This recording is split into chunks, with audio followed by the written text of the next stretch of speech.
Hi everyone, my name is Cassie Cook and I'm the introducer of our group. The rest of our group consists of our summarizer, Christina, our fielder, Amy, our researchers, Paul and Ricky. Paul will be discussing the research from the pro side of the debate, and Ricky will be discussing the con side of the debate. We have chosen an informal debate in order to promote fluidity and conversation on this topic. Christina will provide summaries of both sides of the debate, and then Paul beginning with the pros and Ricky following with the cons. And then Amy will follow up at the very end with questions and illustrations for the points that have been discussed. Our group's topic is technology threatening the future of special education in ABA. It's no secret that technology is advancing and continuing to change the way we do things day in and day out. While technology can certainly enhance the efficiency of the way things are done, can technology really replace a field? Certainly, there are possibilities as well as restrictions.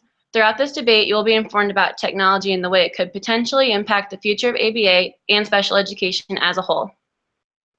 To begin the conversation, Paul will be covering the pro side of the topic, but first, Christina will now provide us with a brief summary of the points and sources that Paul will be outlining for you. Due to the rapid growth of technology and the usefulness of the areas in which it provides aid, technology has become increasingly popular in the area of ABA and special education. While it provides many benefits, it would allow opportunities to people with disabilities to become integrated with populations by increasing their independence, such as allowing for personal choices. There are still obstacles that need to be understood before choosing the use of technology. Some of the issues are explained in the Garner and Campbell article, Technology for Persons with Severe Disabilities, Practical and Ethical Considerations.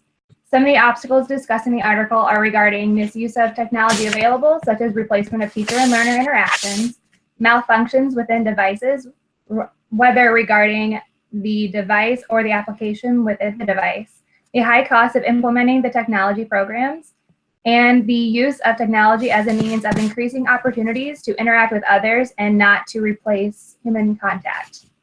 In the Ranskin and Higgins article, also described areas of concern regarding technology in the article entitled Reflections on Ethics, Technology, and Learning Disabilities, Avoiding the Consequences of Ill-Considered Action. Some of the issues discussed in this article were regarding, does the use of technology benefit others?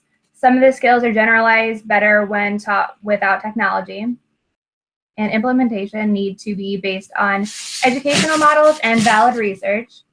Also, assistive technology may be used too early, limiting the person's opportunity to improve on a specific skill deficit.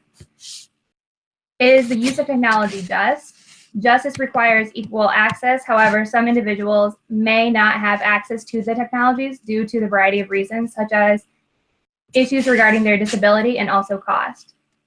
And finally, does the use of technology support autonomy? Autonomy is related to freedom of choice and interest. However, many technologies are pre-programmed, which limit the user's freedom. Now, Paul will inform us on the pro side of this debate and go into further detail into the sources that have been discussed thus far. All right, so just for a little clarification, the pro side here is saying that technology is going to hurt ABA. And one of the ways that Raskin brings this up is, does it promote beneficence? It believes that the technology use has a mechanistic reductionist technology view. So basically it is a tutorial followed by repeated tasks. Not a lot changes, and it doesn't really live up to the required skill set that you would hope to develop. And a lot of the simulation and problem solving is student-centered and allows them to create their own problems and solutions, which may be good, but can also lead to incorrect conclusions if the child is pretty much left alone to guide their own improvements. And so technology seems to fall behind this veil where many people don't understand what it is, but they will assume that it is beneficial just because it is new and shiny. So there might not be proof. People won't be as interested in facts or whether or not it's an approved method. They will just see technology and new and try to implement it. And so If technology is introduced too early into a child's development, they may not have developed enough of the skills in order to really improve. They will have missed some of the developmental markers. They won't have the same kind of maybe imitation and reading skills. They won't have the same kind of comprehension. And so they become dependent on the technology instead of using it to adapt to the environment. They're completely dependent on it. And along with the markers, there are critical learning years that may be lost if their starts too early, become too dependent on technology instead of coping or using their own resources. And one of the large problems with technology is that it might become a substitute friend for the child. There are many clients out there that I've seen that the kids' only way of connecting with other people is through the computer, through the internet, through an iPad or game, which may be good as like a stepping stone, a building block, but it becomes their only friend and their only connection, which won't help them adapt and become beneficial parts of society. And with this reliance on technology, there's not a lot of ability to troubleshoot any of the problems. So if you are in a remote location, you can't really access anybody else that might have the technology, limited people, limited resources. And a lot of the technology at this point seems to be short-sighted. And with the use of technology in classrooms, it requires a ton of training where most teachers may not have the time available to learn how to properly implement any of the technology. They may have to resource out somebody to come in and train them, which adds to the cost. And then you also have to train the families, the students, and anybody else who works with the child and that specific technology source, whether it be an iPad or computer. And then the child would also have to maintain the same level of technology throughout if they become dependent on it. One of the next big problems that they bring up in the article is it just, does everybody have the same access to the technology? Are they all going to receive the same kind of benefit? And if technology is supposed to be mass produced, then how can we have individualized care for developmental programs for the children? And even if they do have access to the programs individualized, there's a large cost that not everybody would be able to afford. For example, a computer costs $1,000, an iPad is close to $700, and any of the more advanced specific technology devices may go for upwards of $5,000, which schools won't be able to really implement, and in-home may not have the same kind of access unless they are well-to-do or it's fully covered by insurance. And legislation benefits some, but not all students with disabilities. If we have the technology that can benefit some students, why aren't all of them guaranteed the same access to that? Even if they may not require the technology due to maybe being isolated away from big cities where services may be provided, even if they are in a big city, they should have the same access regardless of their location. And part of the problem with getting out technology into the hands of clients is that it takes a while to develop, implement, ship out, train, and finally get the technology into the hands of the client. And by the point that they get it, it is likely that the technology that is being used is outdated. It may be behind on times, may no longer be beneficial to the client. And of course, with being dependent on the technology, again, if there are any problems, it's not likely that the client will be able to troubleshoot it themselves if they're dependent on the technology. And for the most part, families won't have the same kind of technological background. And then with the dependence on technology, they won't have to meet the demands of the natural environment. They become trapped in their own little technology world, their own little bubble, where that may be the only place that they can access friends or other people. And so they won't have to adapt or cope or improve their skills. Then it will be hard to ensure meaningful progress in their life.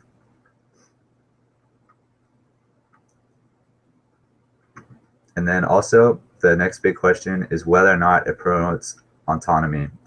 So technology is tightly controlled. The companies that are making it are companies that are interested in improving their shareholder profits.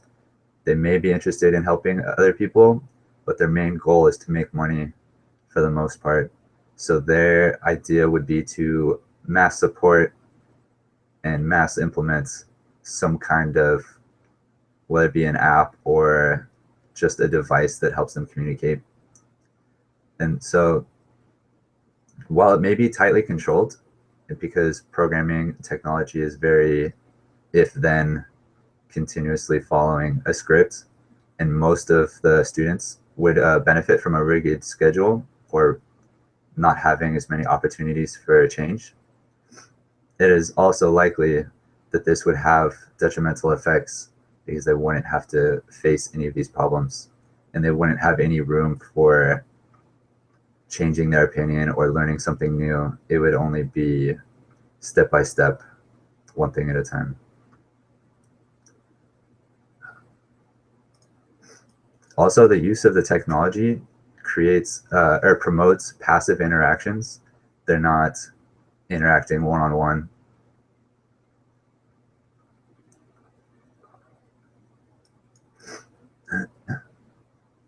And technology is ultimately dependent on the tech company. So if they're not willing to make a change for an individual that may need some adaptation to their program or their device, it would take a while for them to ship away their device so that the company could improve it or make whatever changes need to happen because it's proprietary software. Most things aren't open sourced. They would be without their device that they've become dependent on and would set back their progress, their understandings.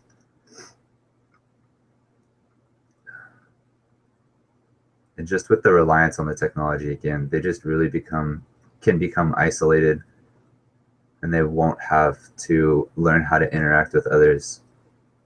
And it fosters the dependence on the technology. And that is a wrap on the pro side. So now we're going to go on to Christina.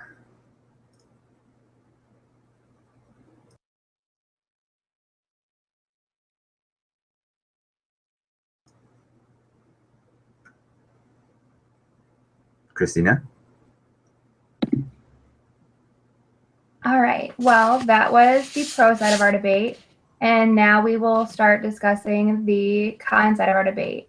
So the use of technology can help in a variety of areas, which are often overlooked when determining which method of service will be most beneficial. Some areas include ease of access, measurement methods, and flexibility for clients. There are families that require services, however, do not have direct access to such services. The use of technology would allow these families access needed to gain services such as technology, including web-based training. In the Heinzman Powell, Bazart, Ruskingo, and Miller article, they explained that the web-based trainings allow parents not only to understand some of the concepts of ABA, but also learn to implement some of the common ABA strategies with their children. Not only did the web-based training allow parents to gain information regarding ABA, but it also allowed families to stay in their homes to gain the information rather than making multiple trips to the city and to attend trainings. Also, the use of technology can improve measurement methods, as described in the Crowley, Koch, and Hooton article, Automated Measurement in Applied Behavior Analysis, a review. Using automated measurement can actually reduce recording error due to the specificity in the measurements. Also, tech-based techniques are also more cost and time efficient than human-based recording. The use of this technology will aid us in measuring data, allowing for more effective treatments for our clients. And finally, technology for more flexibility for the clients, which allows for the opportunity to provide more learning experiences. In the article entitled Computer Presented Video Models to Teach Generative Spelling to a Child with an Autism Spectrum Disorder, the technology used allowed for multiple learning opportunities for the client, as well as provided reinforcement in forms of games and videos to the client, which increased the likelihood that the client would continue to use that technology. The use of the technology will allow for the client to receive more opportunities to work in a specific skill deficit, which would not be possible in a direct teaching environment. Now, Ricky will provide more detailed information regarding the sources I've mentioned and help us understand the concept of the debate.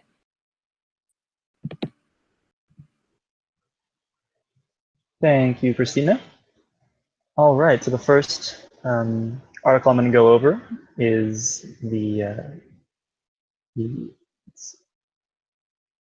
sorry, it's a hard name, the Heitzman-Powell, the formative evaluation of an ABA outreach training program for parents of children with autism in remote areas.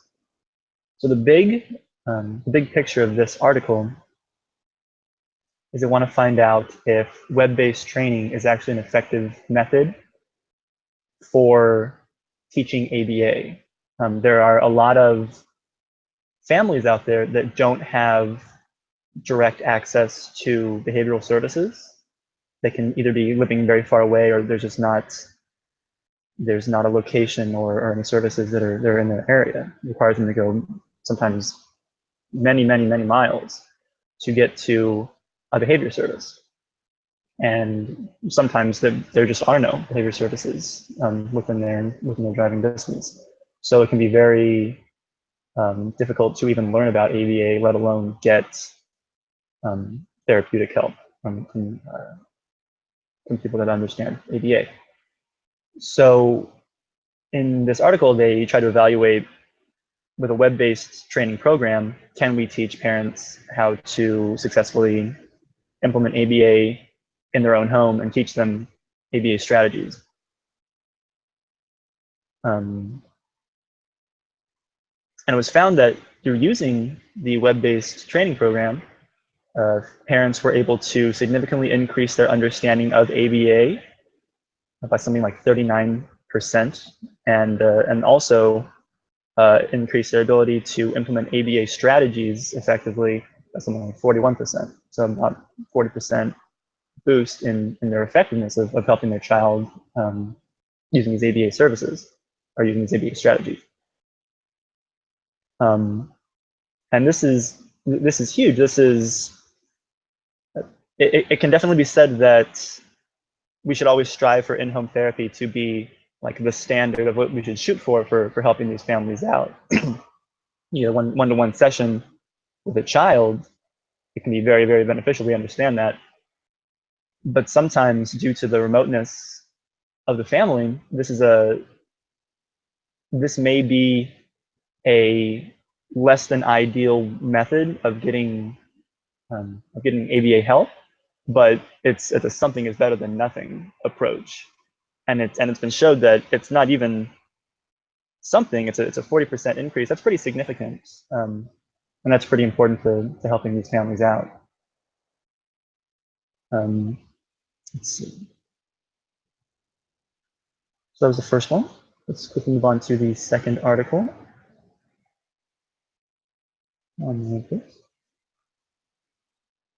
The Crowley-Koch article, Automated Measurement in Applied Behavior Analysis. It's a review. And yeah, as Christina said earlier, the main idea of this article is learning finding out how effective automated measuring techniques are relative to observational techniques. Often, automated measuring techniques are more accurate and efficient than human recording. Accurate just in terms of taking data, and efficient in terms of cost and time that it takes to actually get this data. There are a couple automated measurement systems that stood out to me in this article. The first one was the concept of eye tracking technology. Now, this is huge for a lot of kids on the spectrum. Eye contact is a huge deficiency, whether it be with a person that a communicative partner they're trying to talk to or to learn from, or even eye contact with the task at hand, and something that can be very difficult for a human observer to see if they're in a scenario where they're trying to teach. Is the child actually looking at me? Are they focusing on the important parts of the task at hand? Something that comes to mind is, I know for a client that I work with, we are having him do we give him a picture of like a Lego model, and then have Legos in front of him. And the game plan is for him to look at the picture of the Lego and then build the model, and then build the model using the picture with all the Legos in front of him. And what eye tracking technology would help us learn that human observation might miss is, what if we're giving him a picture and he's just memorized a variety of these pictures and no longer needs to look at the picture anymore, and now he's just doing everything off memory. He's not looking, he's not learning, oh, I need to build this new way of reaching the model. And that's something that eye tracking can really help with. We can see what actually the child is looking at, and that can tell us a lot of things, a lot of really important things, and help us know if they're really understanding the concept that's trying to be taught. Another thing that eye tracking could be helpful for is preference assessment. If you show a child something on a screen, or just even in the environment, what are their eyes attracted to? That's something that I think another thing that humans could really miss, but that using an automated measurement system could really lock down for us. You give a child an environment, and with eye tracking technology, it becomes clear what they're interested in, what they're drawn to, and even if it's obvious for humans, like, oh, they're going for this toy, they like playing with this toy in particular, what are their eyes attracted to specifically about the toy? And that can give us a lot of information on what the child prefers, and that can lead to more helpful reinforcement in the future. Another measurement system that the article goes over is about speech recognition. And this one's a little less, I didn't like this one as much because it goes back to what Paul said. Technology is still an evolving medium, and there's going to be times when it becomes outdated, or we're not there yet with the technology. And I think with the speech recognition that this article talks about, we've all tried to use Siri and have it come up with something wildly different than what we'd asked. But the technology is getting there. We're making more and more improvements. I know personally, in an observation setting where I'm trying to work on a coax, trying to teach sounds to a child, I have decent ears, but sometimes if I'm asking the kid to say "ba," and they give me a sound that's very similar, I'm not sure. It could be "ba," could be something in the middle. It can be very difficult to know if they're making the correct sound right on the dot. And with speech recognition technology, we're getting to a point where the technology is more accurate than human observation, than we can hear, and that can be really important for those kind of programs. So yeah, technology, while it has its downsides in terms of measurement, is more effective in some ways than human observation. That's kind of a central thing about this argument is it shouldn't be a yes or no with technology. Trying to find a good medium is maybe the most appropriate thing. Going on to the last article, computer presented video models to teach generative spelling to a child with autism spectrum disorder by Kinney. Went over a study where they used video modeling to try to teach spelling to a child. And this, it was shown to be effective. But the more important thing is it tells us, well, it tells us that it can be effective, but even more than that, it's important to understand that kind of what I said earlier, it's not a case of we're using technology instead of a human teacher. We're using technology in coordination with a human teacher. In this case, the child still had access to school, she was being taught, but then additionally, she was given this video modeling that she could take home with and work on in her own time. This gives the child many more opportunities to learn than just a school-based setting, or even just one-to-one settings where the child gets a set number of hours each week for behavioral services. And the use of video modeling can effectively increase the amount of time that they are getting service. It can be argued that video modeling isn't as effective as in-person training or in-person learning from a human teacher for all students. Some students it could be up or down. Sometimes they do learn better from video modeling. But the main point is it's not using video modeling instead of teaching, it's using it in collaboration. It's increasing the amount of time that a child gets to learn and providing more opportunities. I said that enough. You guys get the idea.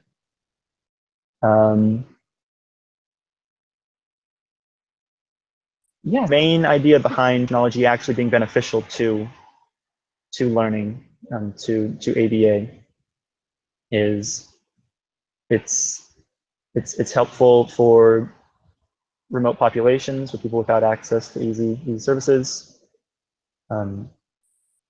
Automation, the use of technology for measurements can be more cost effective and accurate than human modeling or human measurement. And technology like video modeling can be effective in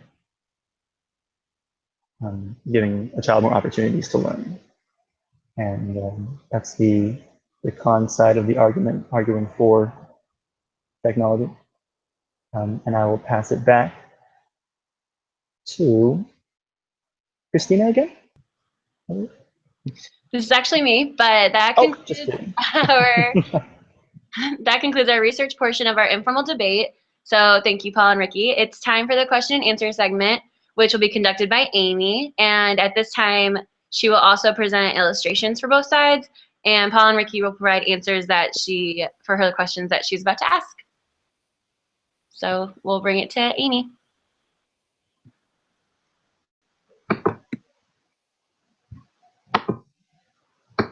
So first, I'm going to discuss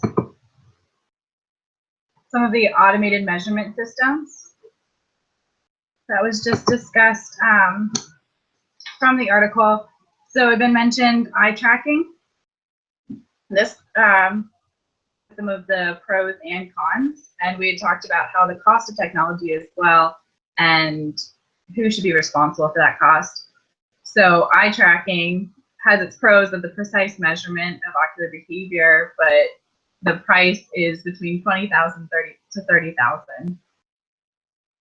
So the equipment's expensive, and some of the equipment is actually intrusive as well. There's also GPS, which determines the exact geographical location and speed. And that costs between $100 and $1,000. The Pro is it can accurately track movement, speed, and location, but there are privacy concerns with that as well. So it's kind of an overview of all of the different measurement systems that was addressed, and discusses both the pros and the cons.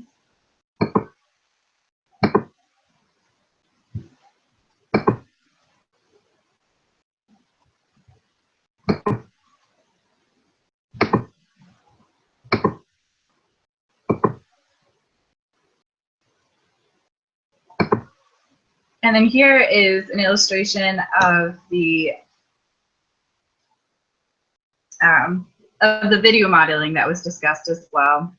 So here in the first picture, you can see that the child is watching the video modeling on a laptop, which again can be taken anywhere. It can be at school or in a classroom away from the teacher when the teacher's not available. And here's a close-up of what the child is seeing on the screen. They're watching the person write the spelling word, and then you can see the child here is imitating the spelling. If they did that, they get to watch a video reward on the computer, which increases their desire to complete the task in the future.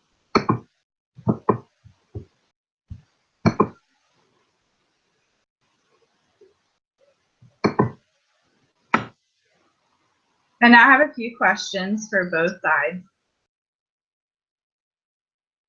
Would both of you agree that ABA delivered remotely or through the use of technology should be in addition?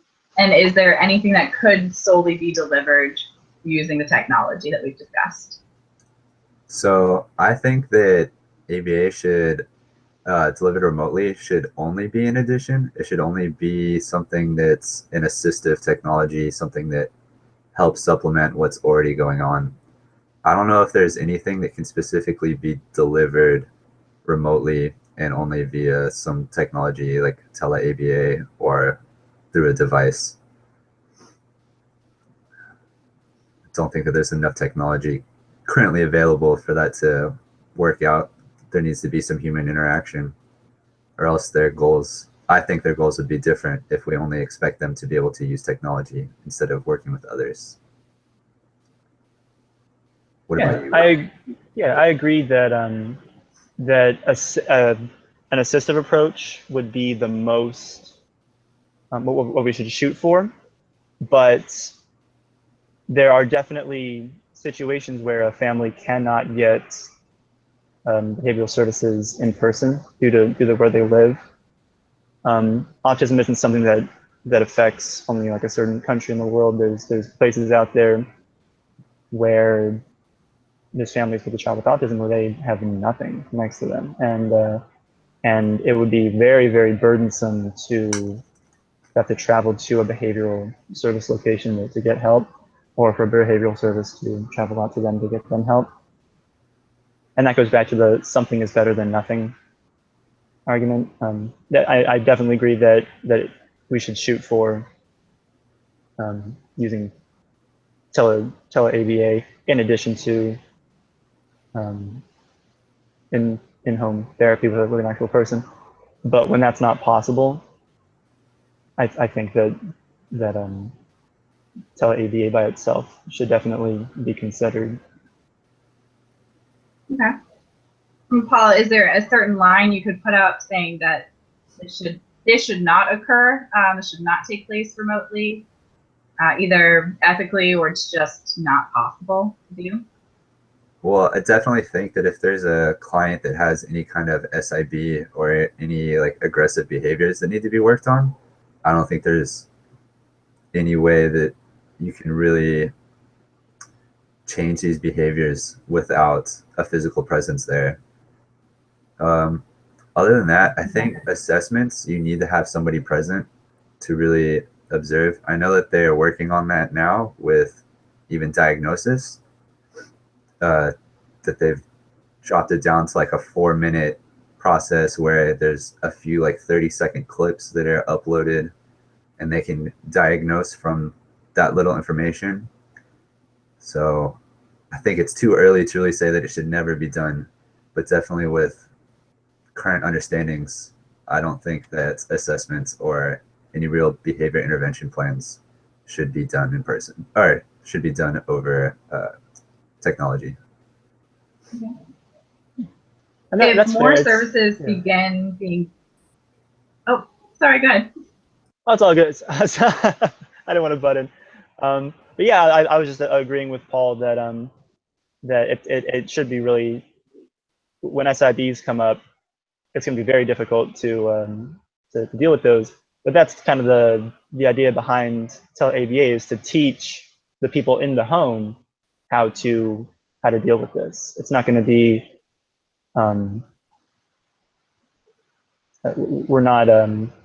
we're not trying to fix the SIBs with just looking at a video over the internet. We're just trying to teach the people in the home how to effectively handle things like SIBs, just ABA techniques in general.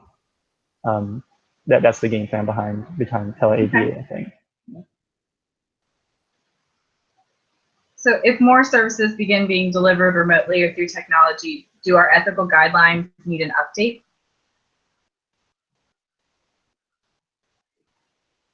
Sure. I think that it's still an evolving medium to be working in.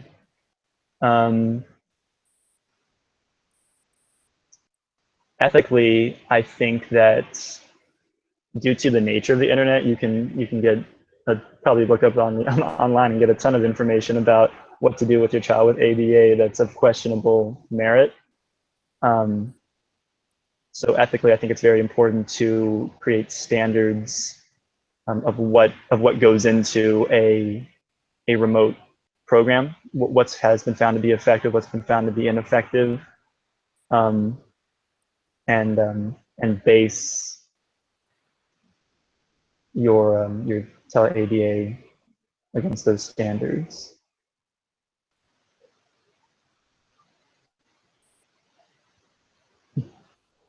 What do you think, Paul? I agreed with everything you said. I don't really have much to add to that. Cool. Right. Is there any evidence that skills that are learned through technology, like teaching through technology, can generalize to other settings, other people?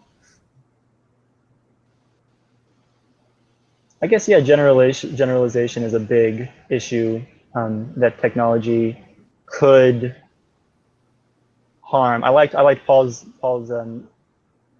idea where you give a child technology.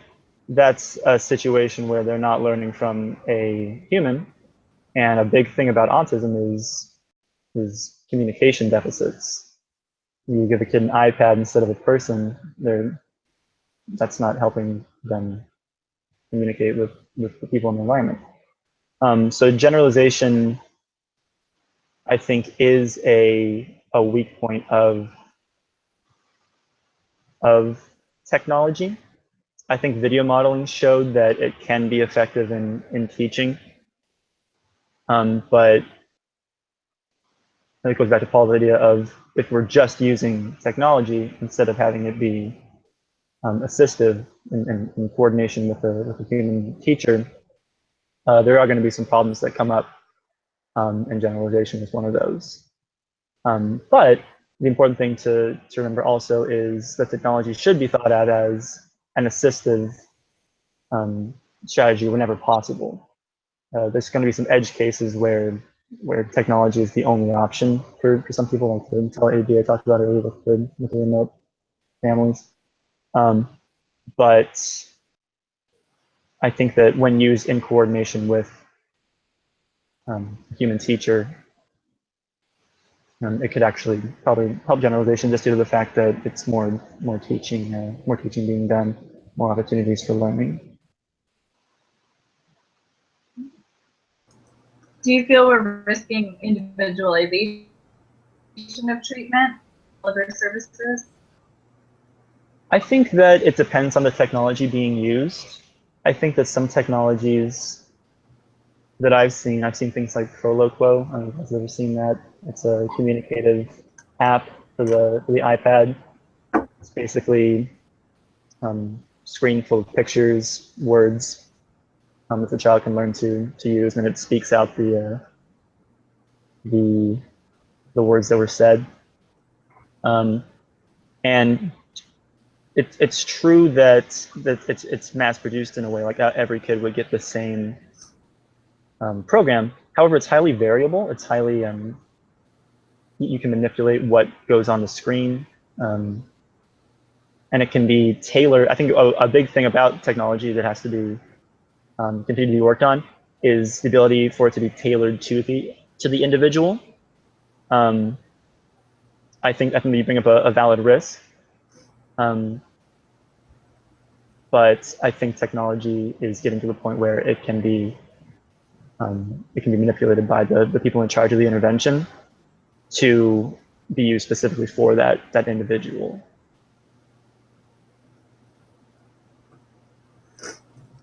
So I agree that. All right. And we haven't directly.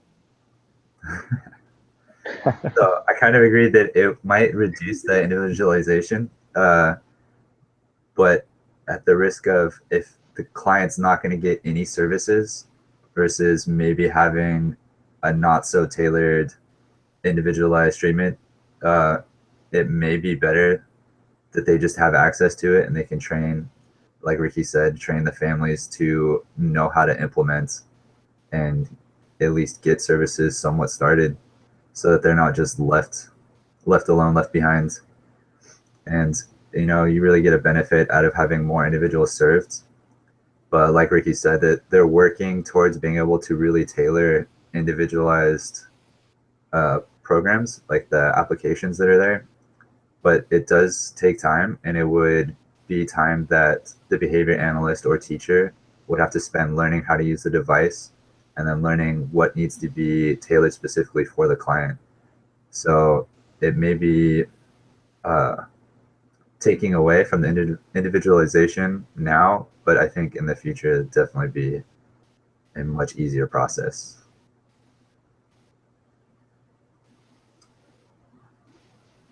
All right. We haven't directly talked about this today, but I thought it was an interesting thing to talk about if we're discussing ABA services delivered remotely.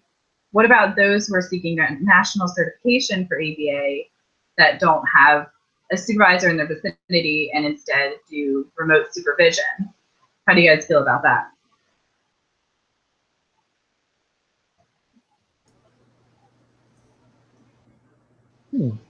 I guess it depends on the technology you have. I didn't actually go over remote supervision, but that's a really good point.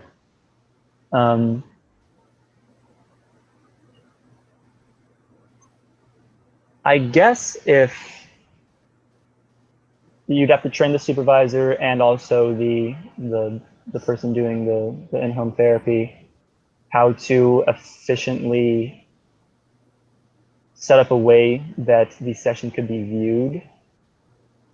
I can see a lot of problems, even when having a supervisor in the same room with me. Sometimes you guys see we'll see different things, just due to the angles we're at. So I can see some problems arising due to that. With more experience and more studying of how to effectively portray an ABA session with technology, whether it be with a camera or audio or however. I think that supervision, effective supervision, could be attained. I didn't go over too much in my research. I'm not sure how effective it is currently, but I can see there being risks to it. But given enough time or training or learning about telesupervision, it could possibly be an effective way to supervise and give supervisors more opportunities to see what's going on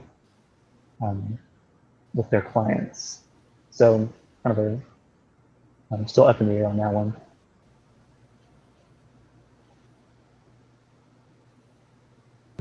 Okay, well, this concludes our whole debate, which discussed technology threatening the future of ABA and special education.